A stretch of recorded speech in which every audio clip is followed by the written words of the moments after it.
Salam sejahtera bagi Anda sekalian, Bapak, Ibu, dan saudara-saudari yang terkasih dimanapun Anda berada. Salam jumpa kembali di channel ini, dan selamat datang bagi Anda yang baru pertama kali berkunjung di channel ini. Perkenalkan, saya Suster Maria Valencia FCH, sekarang sedang bertugas di Yogyakarta, dan sedang belajar ilmu komunikasi di Universitas Atmajaya Yogyakarta. Bapak, Ibu, saudara-saudari yang terkasih, kali ini saya akan membagikan pengalaman, sedikit ilmu yang saya ketahui tentang strategi berhasil berbicara di depan umum, seperti berhomili, berkhotbah, atau berpidato. Berbicara di depan umum, menyampaikan ide, pendapat, atau buah refleksi kita tentu saja menjadi bagian seluruh umat manusia yang ada di bumi ini. Maka akan sangat baik jika kita memiliki sedikit kemampuan atau mengetahui strategi-strategi untuk berhasil menyampaikan ide, pendapat kita, atau buah refleksi kita. Nah, saya bukan ahli, namun pada kesempatan ini apa yang saya ketahui, yang sudah saya pelajari, ingin sekali saya bagikan untuk Anda sekalian. Semoga bisa menjadi inspirasi atau juga masukan agar kita menjadi lebih baik, semakin hari semakin baik dalam menyampaikan pendapat, inspirasi, dan buah renungan kita. Konten ini juga saya buat untuk memberikan masukan ataupun evaluasi atas beberapa paroki atau lembaga yang kemarin sudah meminta saya, melibatkan saya sebagai juri dalam lomba berhomili dalam rangka Bulan Kitab Suci Nasional. Berhasil berbicara di depan umum sesungguhnya paling tidak dapat kita lakukan dengan menguasai dua hal saja. Namun sebelum kita membahas dua hal itu, sebelum kita menguasai dua hal tersebut, mempraktekkan, mengemas, dan mempersiapkan dua hal tersebut, terlebih dahulu kita harus mengenali siapa pendengar kita. Dengan kita mengenali pendengar kita, maka kita akan lebih sukses dan lebih mudah mengemas dua hal yang akan saya jelaskan sebelumnya. Namun apa yang harus kita kenali dari para pendengar kita? Tidak harus kita berkenalan satu persatu. Bayangkan jika 1000 orang pendengar, itu akan sangat repot. Namun kita bisa menganalisis siapa pendengar, maksudnya apakah mereka anak-anak, apakah mereka orang remaja, atau orang tua, budaya latar belakang mereka apa, apakah mereka orang Jawa, orang Batak, dan suku-suku yang lainnya. Bisa juga latar belakang pekerjaan mereka, apa pekerjaan mereka. Nah, akan lebih kompleks lagi jika ternyata pendengar kita itu meliputi lintas usia atau lintas budaya.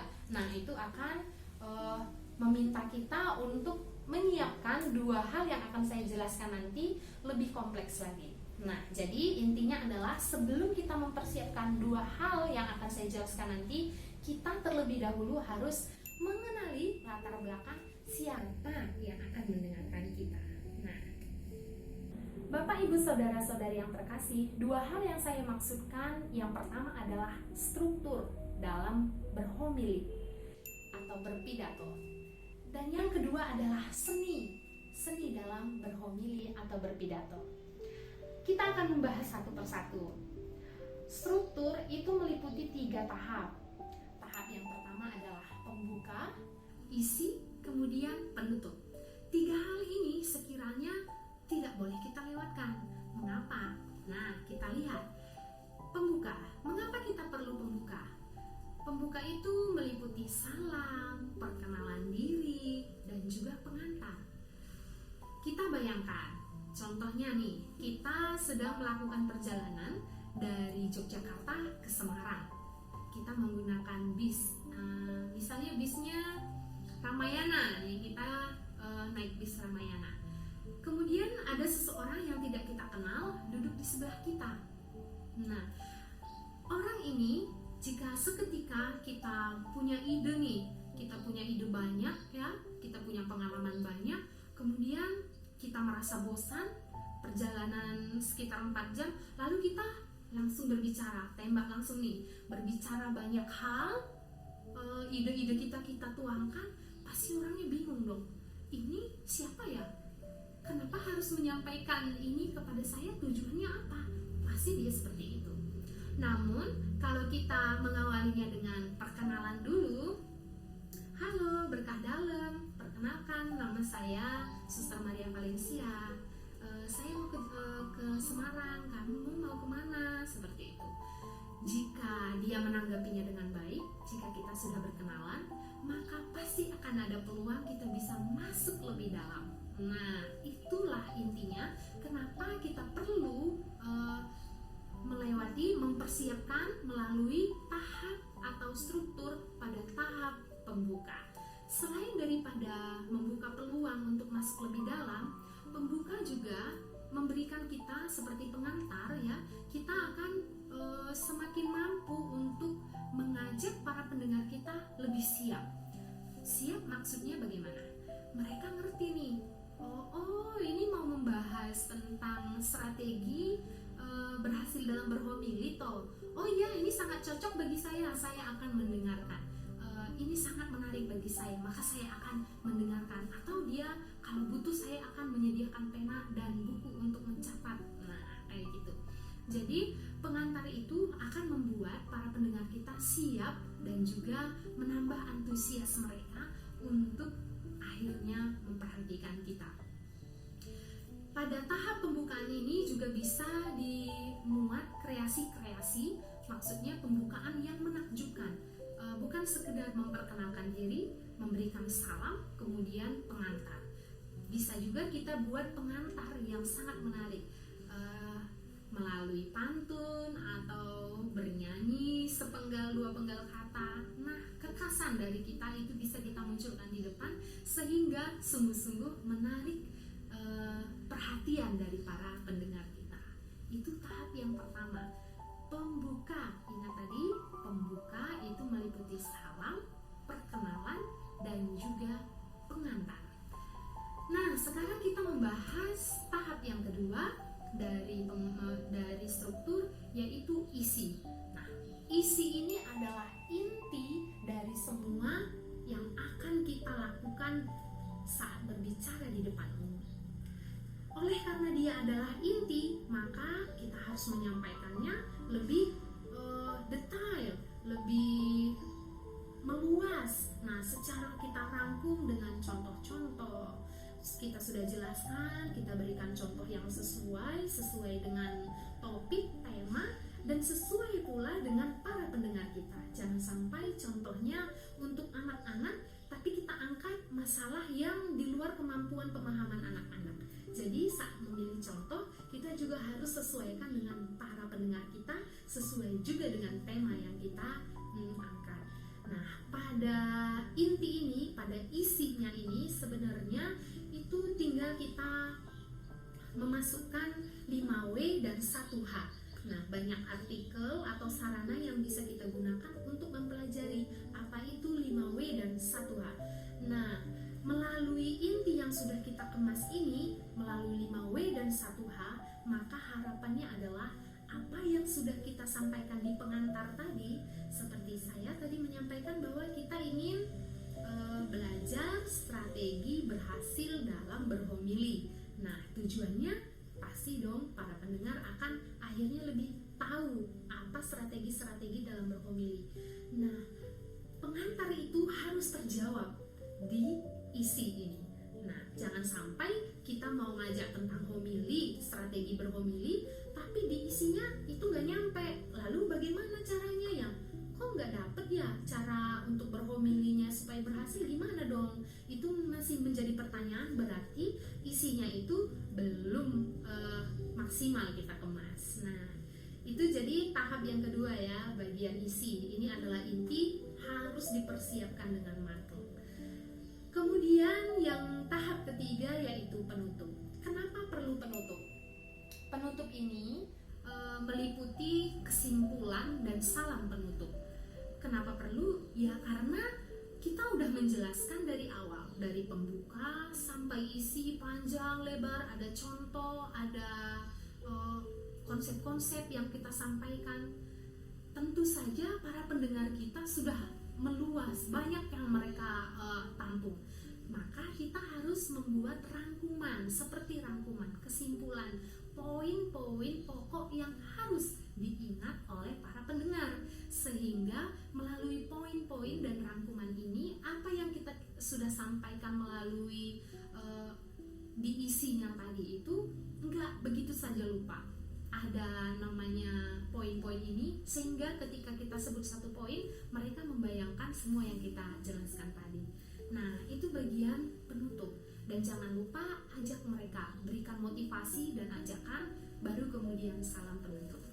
Itu Bapak Ibu, saudara-saudari yang terkasih, untuk bagian struktur. Kalau struktur ini kita sudah kuasai, tentu saja para pendengar kita akan mengerti dan paham apa yang ingin kita sampaikan. Nah, selanjutnya penguasaan akan struktur ini dalam penyampaiannya akan dilengkapi melalui hal yang kedua, yaitu seni. Dalam menyampaikan homili, khotbah, atau pidato, ataupun berbicara di depan umum, kita harus mengoptimalkan daripada seni. Kenapa seni ini penting? Nah, kalau kita menggunakan seninya dengan maksimal, intinya para pendengar kita tidak akan mudah bosan. Kalau kita datar, itu berkaitan dengan intonasi. Dari awal suara kita hanya segitu-segitu aja, tidak ada perubahan, besar, kecil, tapi gitu-gitu aja. Tentu saja para pendengar kita akan ternina-bobokan dan akhirnya mereka ngantuk, nggak dengerin kita lagi. Nah, tapi kalau kita menggunakan intonasi, kita saat ada hal yang harus keras, kita buat keras. Saat ada hal lembut yang harus kita sampaikan, kita buat kelembutan. Atau saat butuh cepat berbicara, kita berikan cepat, lambat pada hal-hal poin. Nah, maka para pendengar kita tidak akan bosan. Ada dinamika, itulah intonasi.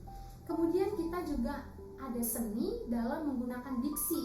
Diksi ini berkaitan dengan pemilihan kata. Seperti yang saya katakan tadi, kita kan sudah kenal nih siapa pendengar kita. Jadi kita harus tahu kata-kata mana yang cocok bagi mereka. Kalau anak muda zaman sekarang kalau mau ngajak gitu ya, ayo seperti itu mereka akan lebih kena kalau diajak. Kuy, kita coba gitu. Nah, itu kena di anak muda. Tapi untuk orang tua pada masa sekarang ngomong apa ya? Nah, maka kita menggunakan kata monggo Bapak Ibu dicoba. Nah, itu akan lebih kena. Sementara anak-anak beda lagi. Ayo adik-adik, mari kita coba. Nah, kayak gitu. Nah, penggunaan diksi kata itu tentu saja akan berpengaruh pada pemahaman dari pendengar kita.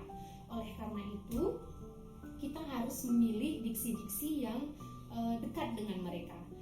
Kalaupun kita akan menggunakan kutipan, contohnya kutipan dalam bahasa Jawa, aksara Jawa. Aksara itu huruf ya. Maksudnya kutipan kayak kata-kata mutiara dalam bahasa Jawa. Boleh saja, karena pasti sulit untuk membahasakan Indonesia langsung ya. Kita tetap kutip dalam bahasa Jawa, tapi orang muda supaya mengerti, kita jelaskan ulang kayak gitu. Jadi pemilihan diksi itu boleh kita menggunakan bahasa luar, istilah-istilah asing, tetapi jangan lupa kita harus menjelaskannya agar para pendengar kita dapat mengerti apa yang kita sampaikan. Jangan sampai kita menggunakan kutipan ya, slogan-slogan yang menarik, bagus banget dalam bahasa asing, tapi sayang karena para pendengar kita nggak mengerti. Nah, itu tentang diksi. Tadi ada intonasi, diksi, kemudian tentang vokal. Vokal ini bagaimana kita jelas dalam mengucapkan setiap kata yang mau kita sampaikan. Kalau kita jelas menyampaikannya, maka para pendengar kita tidak, itu tadi ngomong apa sih, poin yang kedua gitu. Nah, kalau kita kurang jelas, itu akan mengganggu para pendengar, akhirnya tanya kiri kanan gitu kan, akhirnya jadi rusuh. Nah, kalau kita menggunakan vokal yang jelas, para pendengar kita akan menjadi lebih mudah untuk mengikuti segala yang kita sampaikan. Saat mereka mau mengingat juga gampang. Nah, itu untuk vokal. Kemudian dari itu ada juga seperti gerakan tubuh ya, gestur tubuh. Kalau kita mau mengatakan semangat gitu ya, kita sambil mengepalkan tangan, mata kita, mimik kita juga mendukung. Nah, itu berkaitan dengan ekspresi, tentu saja akan menjadi makna semangat itu tadi menjadi lebih kena daripada kita ngomong semangat tapi semangat gitu. Nah, semangatnya di mana gitu kan? Tapi kalau kita ngomong semangat gitu, nah langsung kena. Itu namanya ekspresi ya, gestur tubuh dan juga mimik muka. Nah, itu akan memberikan mendukung dari apa yang kita sampaikan. Hal-hal seperti ini sekiranya menjadi seni Bapak dan Ibu dan saudara-saudari yang terkasih, boleh menambah daya tarik dari apa yang kita sampaikan. Jadi kita tidak hanya memikirkan isinya harus bagus, isi penyampaian kita, buah refleksinya, contoh-contohnya udah oke, tapi kalau kita menyampaikannya datar-datar saja tanpa ekspresi, maka bisa jadi apa yang kita sudah kemas di isi tadi akhirnya tidak nyampe karena nggak jelas ngomong apa, suaranya nggak kedengeran kayak gitu. Atau itu tadi ngomong apa sih? Nah, atau cara penyampaian kita oke nih, sudah sangat menarik, mimiknya main, ekspresinya juga oke, gestur tubuhnya juga menarik, tapi kalau isinya nggak jelas, terus itu tadi ngomong apa ya? Orang juga bertanya akhirnya. Jadi dua hal, struktur dan juga seni, itu adalah sangat saling mendukung gitu ya. Nah, kemudian ada satu hal lain lagi dalam seni, yaitu kreativitas. Kreativitas ini juga menjadi daya tarik untuk kita menyampaikan pendapat, buah renungan atau ide kita.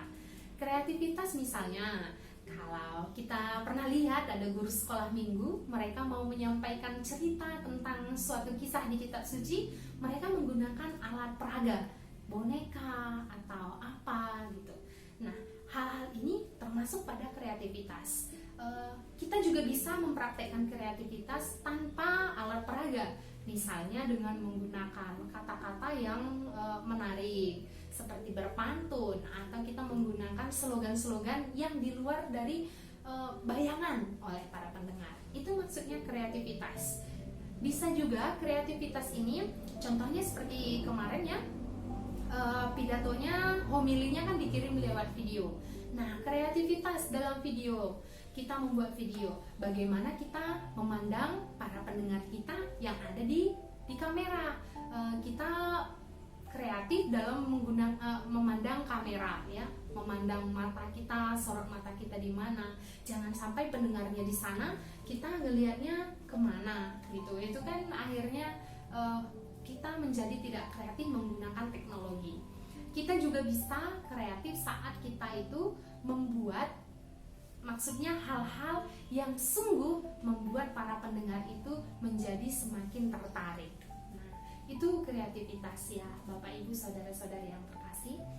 Sekiranya apa yang sudah saya sampaikan, dua hal tadi itu boleh kita pegang menjadi dasar untuk kita menyampaikan pendapat, homili, menyampaikan khotbah, dan juga buah refleksi kita di lingkungan atau dimanapun. Kalau kita sudah menerapkannya, tentu saja para pendengar kita tidak akan bosan dan akhirnya lanjut terus sampai selesai, dan apa yang kita harapkan bisa tersampaikan. Nah, sekarang akan saya lanjutkan dengan mengevaluasi atau memberikan masukan kepada para peserta lomba yang kemarin sudah berpartisipasi dalam lomba homili, yang dimana saya turut berperan sebagai juri. Saya bukan mau menggurui, tapi apa yang sudah saya dapat sebagai pelajaran, pengalaman, ingin sekali saya bagikan agar Bapak Ibu dan teman-teman yang kemarin sudah berpartisipasi yang sudah baik menjadi lebih baik. Saat kita belajar, maka kita akan menjadi lebih baik. Mendapat masukan, maka kita akan bisa mengoreksi diri, dan akhirnya pada suatu saat kita semakin berkembang, sehingga bisa juga ngajarin yang lain kayak gitu ya. Ada beberapa catatan yang sudah saya catat kemarin dari hasil saya menilai Bapak dan Ibu serta teman-teman sekalian dalam berhomili. Ini saya tidak komentari satu persatu ya, hanya secara general apa yang masih kurang kayak gitu. Ada beberapa peserta yang tidak menggunakan pembuka. Nah, saat berhomili tiba-tiba langsung menyampaikan pesan-pesan homilinya kayak gitu, langsung masuk ke isi, nggak kenalan dulu, nggak nyampaikan pengantar dulu, sehingga para pendengar jika demikian mereka tidak akan tahu ini mau kemana ya dibawa, temanya ini apa sih gitu, temanya apa. Nah, jadi pengukuran isi dengan tema itu akhirnya ini nyampainya kemana gitu, nggak siap jadinya pendengarnya. Ada beberapa peserta yang tidak menggunakan struktur, yaitu tahap pembuka. Nah, dalam tahap pembuka tersebut ada pula yang menggunakannya di tengah-tengah. Setelah udah langsung baca kitab suci yang ngomong panjang lebar, baru kemudian nyampaikan saya siapa, kemudian mau ngapain kayak gitu. Nah, sebaiknya itu kalau pendapat saya akan lebih menarik jika kita sebelum membaca kitab suci, kita kan ada pembukaan dulu, perkenalan dulu. Nah, halo, perkenalkan saya Suster Maria Valencia FCH. Kali ini saya akan mengikuti lomba ini. Saya berasal dari Yogyakarta. Saya mengikuti lomba ini motivasinya apa, dan saya memilih tema apa. Dalam tema ini kita akan membahas tentang apa-apa-apa, dan harapannya kita menjadi bagaimana, kayak gitu. Itu di pengantar. Nah, sebelum kita memulai homili ini, kita akan mengawalinya dengan mendengarkan sabda Tuhan, baru kemudian masuk ke membaca kitab suci. Jadi pengantar itu sangat penting, sehingga dewan juri paling tidak bisa mencatat, oh bapak ini, ibu ini, saudara ini, saudari ini akan memilih menjelaskan tema ini dari bacaan kitab suci ini. Mereka sudah bisa catat dan sudah bisa memprediksi kayak gitu. Kemudian ada yang berkaitan dengan ilustrasi. Nah, saat kita memilih ilustrasi atau contoh seperti yang saya sampaikan tadi, contoh kita itu sekiranya dekat dengan para pendengar kita. Jadi kita menggunakan contoh ini jangan sampai mereka nggak bisa membayangkannya kayak gitu. Dan yang kedua, contoh juga harus, kalau dia menggunakan fenomena itu maksudnya peristiwa nyata, mau diceritakan ulang nih gitu.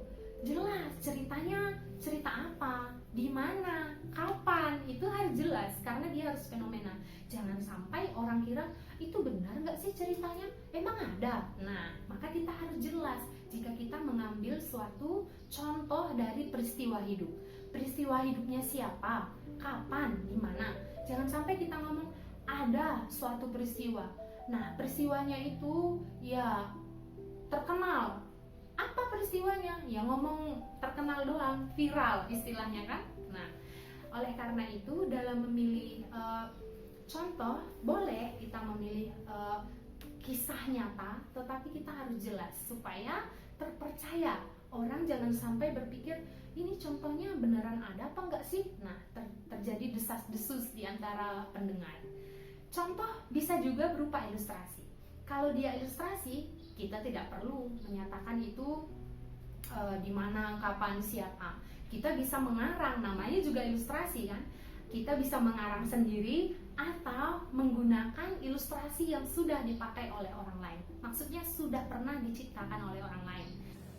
Kemudian dalam mengambil contoh, kita juga sebaiknya memberikan contoh yang bermanfaat bagi pendengar, berkaitan dengan topik kita, dekat dengan para pendengar, dan bermanfaat. Maksudnya daya dari contoh ini adalah positif. Jangan sampai contohnya ini di luar para pendengar. Lah, ngapain? Emang ini fungsinya untuk apa? Kata mereka. Intinya, gunakanlah contoh yang positif agar para pendengar tertarik dan bermanfaat bagi mereka. Boleh mereka contoh kayak gitu. Nah, itu terkait dengan pemilihan ilustrasi, contoh ya yang dipakai oleh beberapa peserta kemarin. Kemudian ini berkaitan dengan seni. Sekarang kita masuk ke seni. Tadi kan saya sudah menyampaikan seni itu berkaitan dengan ekspresi, penggunaan diksi, vokal, dan juga intonasi dalam menyampaikan pesan-pesan. Nah, ada beberapa peserta yang masih datar suaranya ya, dari awal sampai akhir suaranya segitu aja, nggak ada perubahan, segitu doang, udah nyampain banyak sampai 10 menit. Bayangkan, kalau para juri akhirnya bisa ngantuk dong dengerin 10 menit yang volumenya segitu doang. Jadi kita harus belajar menggunakan ekspresi dan juga intonasi. Nah, kemudian ada juga beberapa peserta yang menggunakan kata-kata yang di luar dari bahasa yang, ya kalau saya sebagai bahasa Indonesia ya, bahasa Indonesia, tapi kurang dalam menjelaskannya, lupa, maksudnya udah, mereka udah ngerti lah ini gitu. Belum tentu semua peserta mengerti bahasa yang Anda gunakan. Dalam satu kata dari kalimat asing yang Anda gunakan, belum tentu itu dimengerti oleh semua peserta pendengar ya. Jadi sebaiknya pemilihan kata dari bahasa asing itu dijelaskan, ini maksudnya apa, dijelaskan lebih lanjut ya. Begitu dia. Nah, hal yang selanjutnya adalah kreativitas. Kemarin kita lombanya itu dalam bentuk video. Nah, kita boleh membuat kreativitas dari video yang kita ambil. Salah satunya adalah kita memandang video ini, mata kamera itu sebagai para pendengar kita. Jadi kita harus kreatif menggunakan alat untuk merekam kita. Karena umat kita, pendengar kita sekarang ada di kamera. Jadi lihatlah, pandanglah persis di mata kamera, di lensa kamera maksudnya. Jadi kita bisa kontak ya dengan para pendengar kita. Jangan sampai pendengar ada di sana kemudian kita seperti ini. Itu tentu saja tidak akan menciptakan kontak antara pembicara dengan pendengar. Jadi kita harus kreatif memandang persis ke lensa kamera. Jadi kita berbicara, pendengar itu menatap kita, kita menatap mereka. Kan nggak enak ya kita bicara terus kita nggak saling pandang-pandangan, kita malah mandang ke sana. Nah, terus kita juga harus kreatif. Ada beberapa peserta menggunakan, seperti saya sekarang menggunakan catatan ya. Catatan boleh dalam bentuk kertas atau dalam bentuk elektronik ya. Kita boleh menggunakan catatan, tetapi jangan selalu memandang ke sini. Kita berbicara sampai 10 menit hanya memandang ke catatan kita. Itu kurang berseni dalam menyampaikan pesan kepada orang banyak. Karena pendengar kita udah mandangin kita, masa kita memandangin catatan doang? Nah, kita sebaiknya banyak memandang ke para pendengar. Nah, itu tentang seni. Kemudian kemarin karena dalam bentuk video, jadi sebaiknya videonya itu diambil di tempat yang tenang. Kenapa? Ini berkaitan dengan kejelasan vokal dan suara kita para pembicara. Kalau kita mengambilnya di tempat yang bising, maka akhirnya suara kita nggak jelas. Nah, ini kan mengurangi nilai vokal kita dan kreativitas kita. Jadi sebaiknya kita memilih tempat yang tenang, bukan di keramaian, sehingga suara kita terdengar jelas. Kalau kita ingin berada di keramaian, maksudnya memang tempatnya bising, berarti mau nggak mau kita harus menggunakan alat bantu mic, sehingga suara kita jernih, dominan daripada kebisingan yang ada di sekitar kita. Itu. Kemudian kalau kita mengedit video kita ya, karena ada beberapa yang melakukan editing terhadap videonya, itu sangat bagus, saya mengapresiasi. Tapi kita harus memperhatikan beberapa hal. Kalau kita menggunakan background atau musik ya, saat kita berbicara ada musik nih, seperti saya pakai musik ya. Nah, musik ini jangan sampai lebih kenceng dari suara saya. Lah, ini yang mau didengerin saya atau musiknya, kayak gitu. Jadi buatlah musiknya itu bunyinya lirih saja, nggak usah terlalu kencang. Jadi yang utama adalah suara saya. Kemudian ada beberapa juga yang melakukan editing transisi ya. Transisi maksudnya salam pembuka dipotong 1 menit, kemudian 2 menit lagi dipotong kayak gitu, kemudian digabungkan, ada transisinya ya, ada jarak penyambungan. Nah, saat kita menggunakan transisi ini saat mengedit video, sebaiknya edit videonya ini kita gunakan yang lebih lembut, lebih halus, sehingga tidak jomplang gitu ya. Maksudnya tadi tiba-tiba kencang suaranya, karena transisi jadi hilang, padahal kalimat yang disampaikan belum selesai, kata yang disampaikan belum selesai.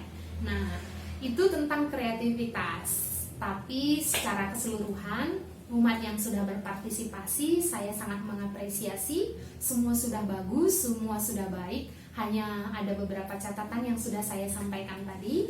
Nah, sekiranya kita makin bersemangat ya untuk mencoba. Kalau ada lomba lagi di tahun berikutnya, BKSN berikutnya, kita lebih semangat dan lebih mempersiapkan diri. Dan kita udah punya catatan nih, oh berarti besok sebaiknya aku mempersiapkan apa-apa yang sudah aku ketahui kemarin.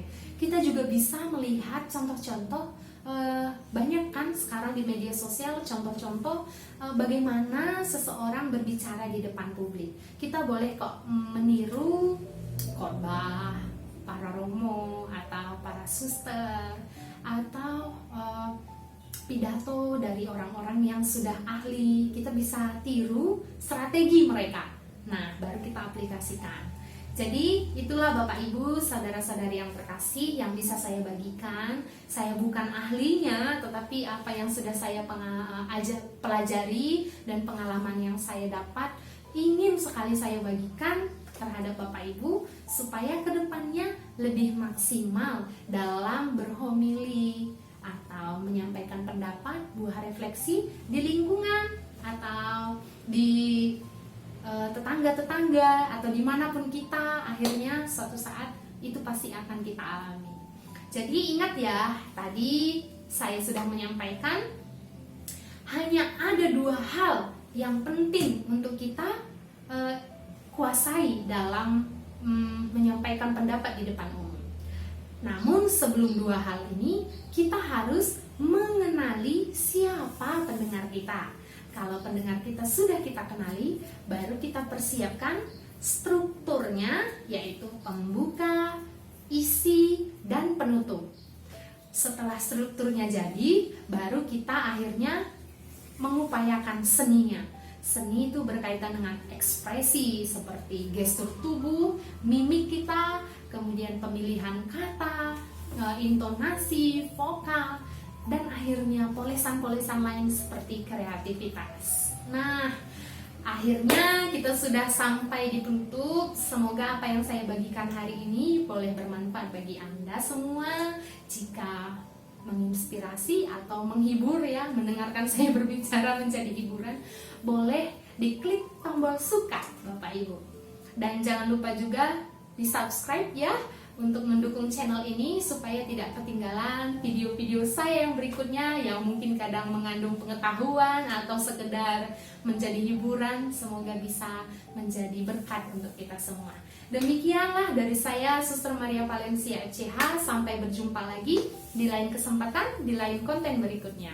Selamat mencoba untuk menyampaikan pendapat dan juga buah refleksi melalui homili ataupun hal-hal lain yang sejenis dengan penuh semangat berdasarkan apa yang sudah saya sampaikan tadi dalam hal kita berbagi kali ini.